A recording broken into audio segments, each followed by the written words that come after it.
আজকে আসছি বন্ধে এখন ধান কাটা ফসল গড়ে তোলার সময়, এখন ফসল গড়ে তুলতেছি তো কামলা পাই না, সেজন্য শহরতে আসছি ধান কাটার জন্য। আমাদের এলাকায় এগুলাকে বলা হয় মুড়ি অথবা গল্লা। আপনাদের এলাকায় কি বলে এগুলাকে আমি জানি না, অবশ্যই কমেন্ট বক্সে আপনাদের সুন্দর একটা কমেন্ট করে যাবেন। আমি এখন এই যে গল্লা দেয়া বানলাম, এই যে এই ধানগুলো এখন ঘরে নেওয়ার জন্য, বাড়িতে নেওয়ার জন্য আমরা এভাবে রশি দেয়া, এটাকে বলা হয় রশি। আমরা এটাকে বাঁধ দিব, এখন বাঁধ দেওয়ার পরে নিয়ে যাব।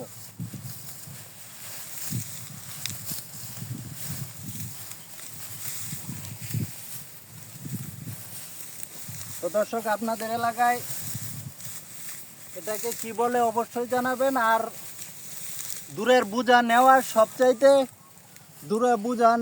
সবচাইতে গুরুত্বপূর্ণ পয়েন্ট হলো বোঝা শক্ত করে বাঁধ দেওয়া, মানে বাঁধা। আপনার বোঝা যদি শক্ত করে বাঁধা হয় তাহলে আপনি নেওয়াটা সহজ হবে। এখন এই যে বোঝা বাঁধা শেষ হয়েছে, এটাকে বলে আমি মুড়ি দেয়া বোঝা বাঁধলাম। এখন আমি এটা যে বাড়িতে নেব সেটা কি দিয়ে নিব আপনাদেরকে দেখাবো। এই দেখেন, এটা হলো আমাদের এলাকায় ভার বলা হয়, ভারবাস। এটার এক মাথায় একটা বোঝা থাকবে আর এক মাথায় আরেকটা বোঝা থাকবে। আমরা এটাকে কাঁধে নিব। আপনাদের এলাকায় এটাকে কি বলা হয় অবশ্যই কমেন্ট করে জানাবেন। সুন্দর একটা কমেন্ট করবেন, আপনাদের এলাকায় এর নাম কি। এই যে এখন